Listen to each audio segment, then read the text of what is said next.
Background audio is just two overweight guys. Lower a little bit. Like try to fit it in.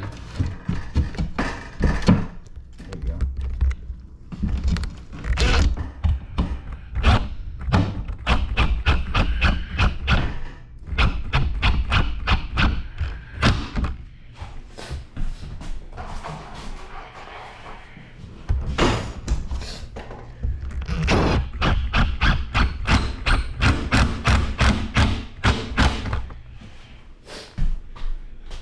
Trying really hard to make it cinematic for the content.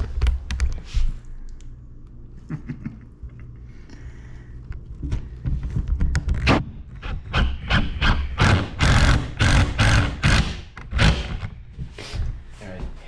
Should we cook it up?